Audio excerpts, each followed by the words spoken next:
Hey folks, and welcome to the Magic for Less tutorial on how I digitally scrapbook my Disney memories.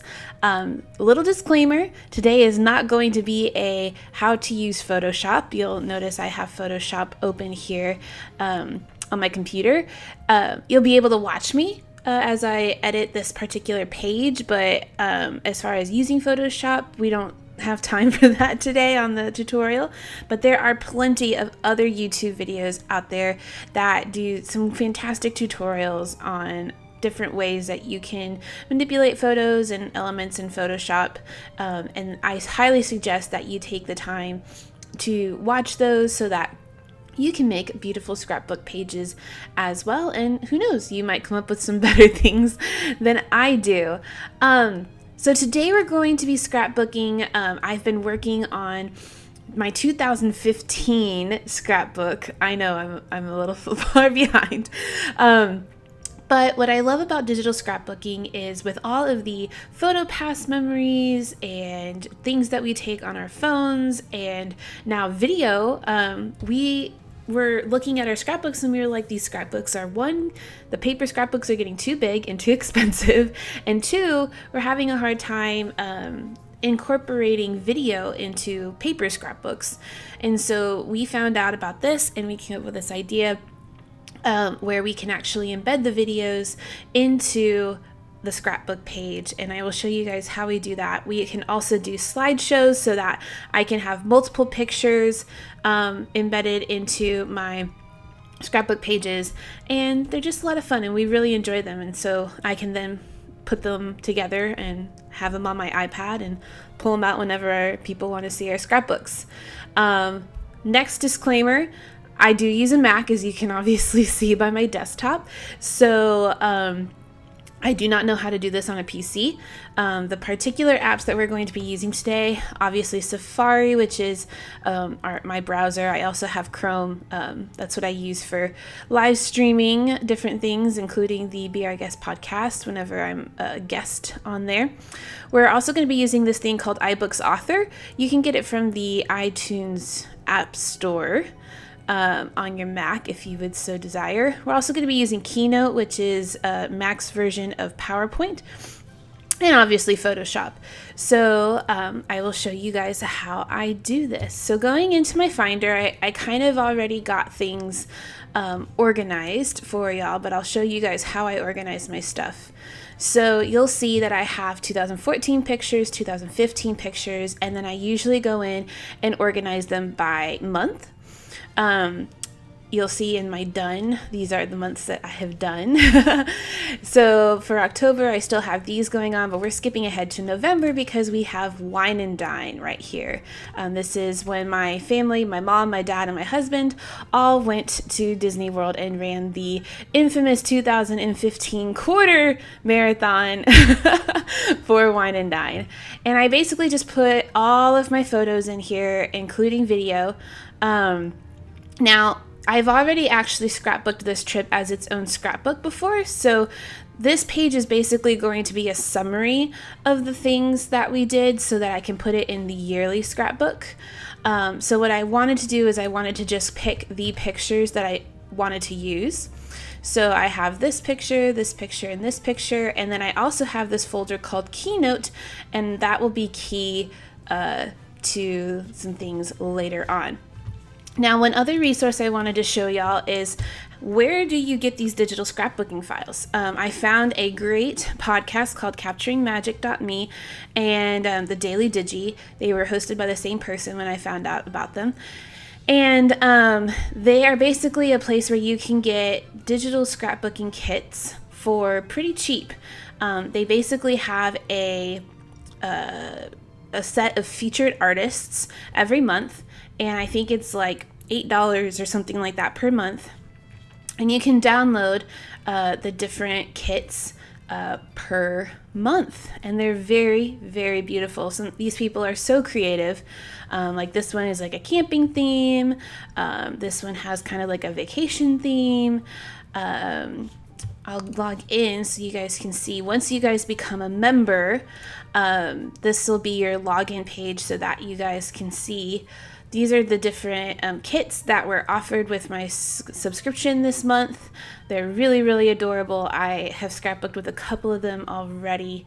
And they have some really fun bits, like they have different templates, different alphabets that you can use, little lunchbox notes because people are going back to school, all sorts of fun stuff like that. And then they also have what's called layered quick pages. So if you don't want to be as crazy as me and come up with your pages on your own, they do offer a really great way to do that. So for the sake of my CPU, I'm going to quit my browser and let's jump into Photoshop.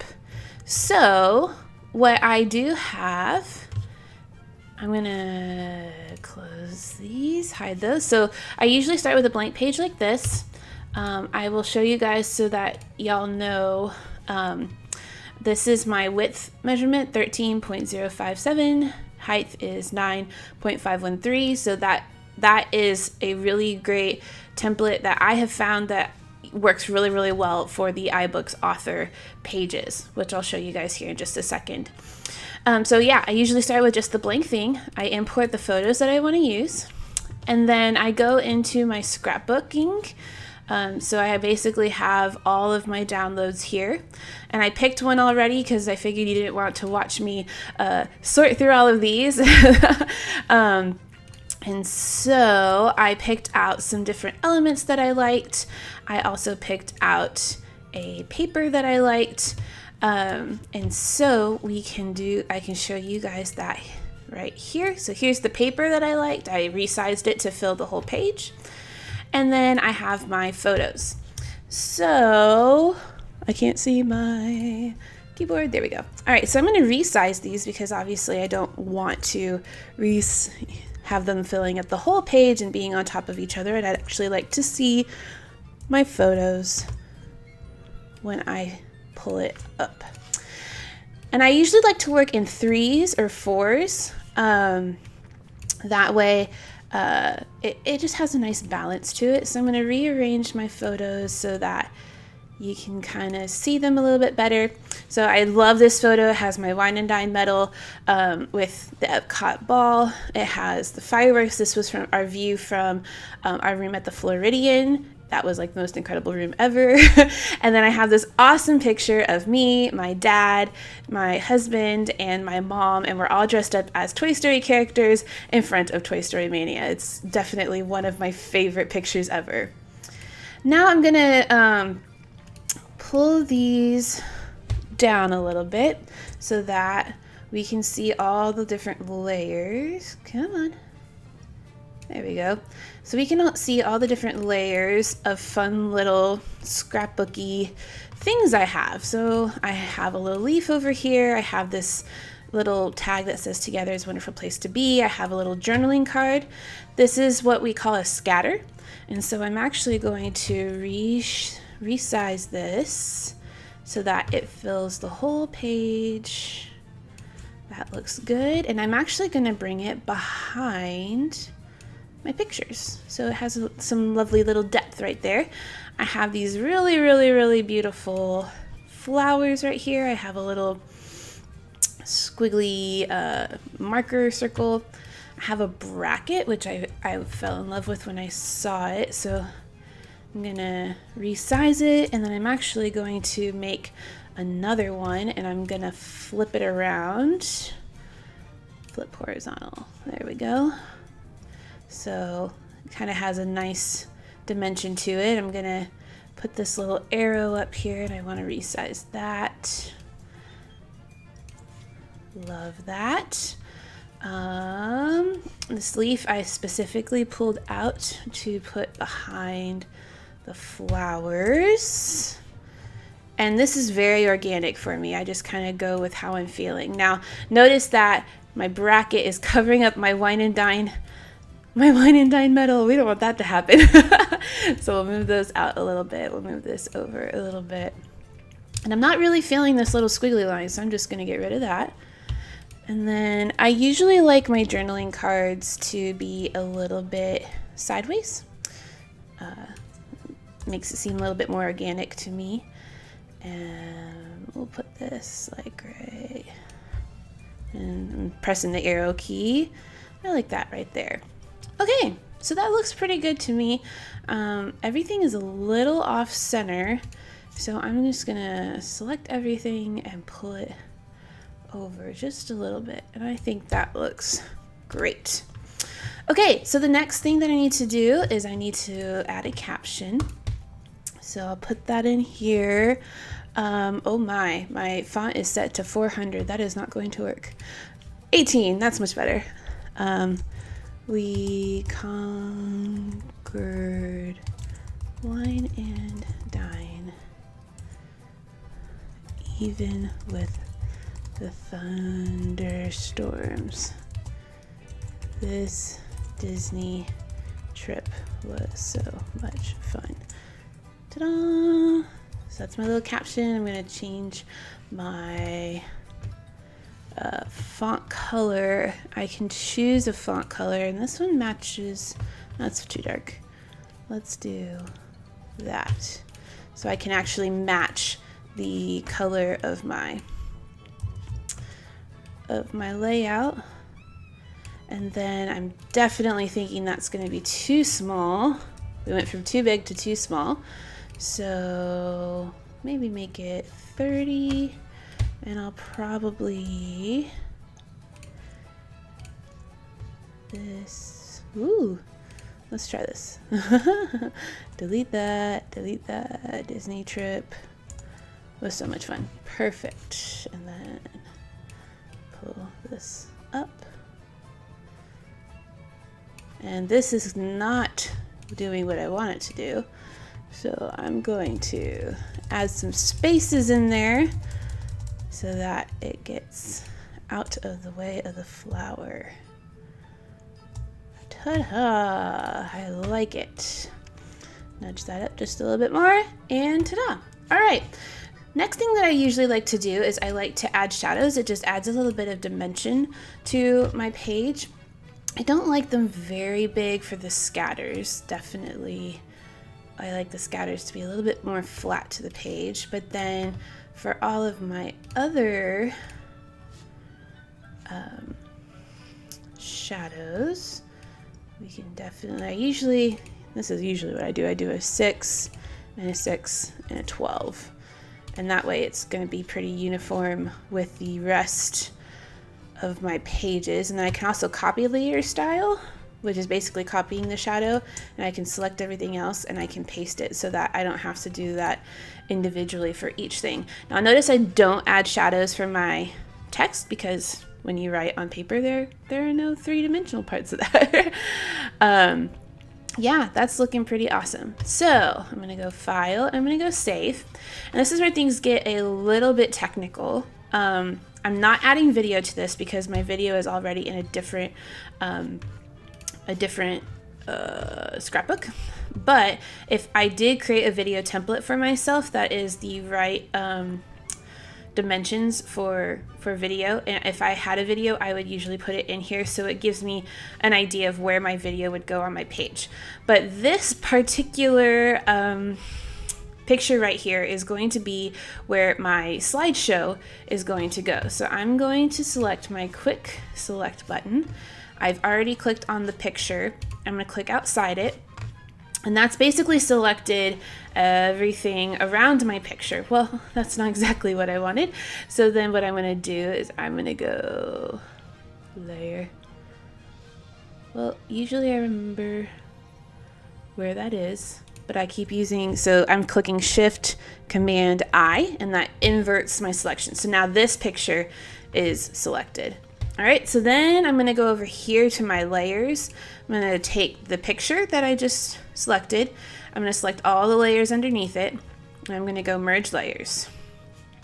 Then I'm going to go Shift Command J, and that basically cuts out, it's like a virtual scissors, that cuts out that picture.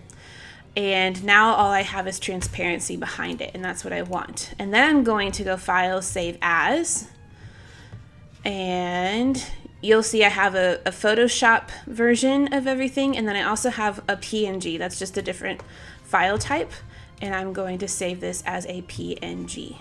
save. Awesome. Now notice that when I saved it originally for my Photoshop, I saved it without merging the layers, so that if I needed to come back and change something after I had imported it into iBook Author, I would be able to. Alright guys, welcome to iBooks Author. I'll kind of give you the tour. So we basically have our thumbnail viewer over here. We have a book title page. You can add introductory media here. You can view your table of contents where you have your different chapters. I break my chapters down by month. And then you can also add a glossary if you would really like. Over here we kind of have a view of different functions that we can have. You can change the layout, you can change object placements. This is where you've do any text changes, object formatting, different files. You can put tables in here, graphs in here. These are for like hyperlinks, and then this is a fun little thing for widgets. So that is what we're looking at. You'll notice that I have August pages in here already. I have September pages in here already. I have October pages, and we just did Wine and Dine. I'm actually going to add a page because I know that based on my organization, Wine and Dine is actually my second folder in here. So my husband's birthday will be on this first page, and Wine and Dine will be on this second page. So I'm going to go back into my Finder. I am done with my scrapbook stuff, so I'm going to put that away. I'm going to go into my scrapbooks. I'm going to go into that, into my pages, PNG, volume 2. I'm going to click on Wine and Dine, and I'm going to drag it on in here. So it takes my picture that I just created in Photoshop, and it puts it into this page, and make sure it's nice and centered. So yay, that looks good. Now we have different things that we can insert in here. We can add a text box, which is pretty cool. You can actually have some scrolling text boxes, so that if you have a lot of things that you want to talk about in your caption, you can actually have a scrolling page right there. If you have a photo in here, this is a popover, so you can actually drag your photo into whatever, and then when you click on it, it will have a text that you can then see. What else do we got here? We got Keynote, which is what I'm going to show you here in just a second. This is if you want to add a video. If you're doing like an educational thing or a test of some kind, you can have people review the thing by quizzing themselves right there in the thing. And you can also embed HTML stuff, which is pretty cool. You just have to have an internet connection. You can also have an interactive image. So I'm going to click on Keynote because we're going to be adding a Keynote slideshow in here. And you will find I already have my Keynote in here as well. I already dragged all of my pictures in here. It's going to open Keynote. So there's all my pictures. It's exporting, and now it's in my iBooks. So one thing that I don't like is I usually don't like the background, and I usually don't put captions on these, and I don't like the title. So now I don't have anything going on around the back, and then I usually like to have it play on the page. So I'm going to line this up, scale it down, and then the other thing that I do is I send it to back so that it's nicely framed inside the hole that I made for my picture. I had a little white spot over there. Oh, there we go. So notice that the things that we put over the photo are still over the photo now that we put it in the back. And when I click on this in real life, it will play the slideshow. So I'm going to open my other Wine and Dine book that I already finished and show you some of the things that we can do once it is actually played. Alright guys, so I have now opened iBooks. You can open it on your Mac or on your phone or on your iPad, and you'll see that I have a few scrapbooks in here. I've got my first volume of 2015 on here. I've got part 1 from my Mother's Day trip with my mom to Disneyland. I've got part 1 and part 2 of Wine and Dine right here. So we're going to open part 2. And this is all of the stuff that we did the day of the race. All right, so you'll notice that on this page 1, I have a cute little magic shot going on here at the Hollywood Studios. And then it talks about what we did. I have my video. And you can open that in full screen. And then you can click done when you're done watching it. And you can scroll through, so you'll probably remember that you've probably gotten these lovely videos from Disney. And they magically show up when you get your Photopass stuff, so that's fun. This is the slideshow that I was telling you guys about. So these are the different pictures from Tower of Terror, and I sorted them into vertical and horizontal pictures. This is from Toy Story, Star Tours, Rock and Roller Coaster. This is like one of my favorite pictures. This is when we went to Italy. We went to Pick a Pearl because it was my mom's birthday and I bought her a piece of jewelry. And this is our actual race, so you might recognize some of these pictures. And what's really fun is I was able to actually scan in our bracelets and add those as a part of the scrapbook, and then these are our actual bibs that I scanned in, and I added them to the scrapbook as well, and got our lovely little video here. So this was last year of Osborne Lights, so that's a fun memory to look back on. We videoed the whole race. We went to the after party at 1 a.m. We rode Test Track. We did a lot of the food around the world. I scanned in our passport so you could see the things that we got to eat all through there. I even scanned in the Epcot map, so that was fun. So yeah, that's how I create my scrapbooks. I hope this was helpful to you. If you guys have any questions, feel free to go in the comments and ask them, and I will do my best to help you guys out. Have a great rest of your day, and we'll see y'all real soon.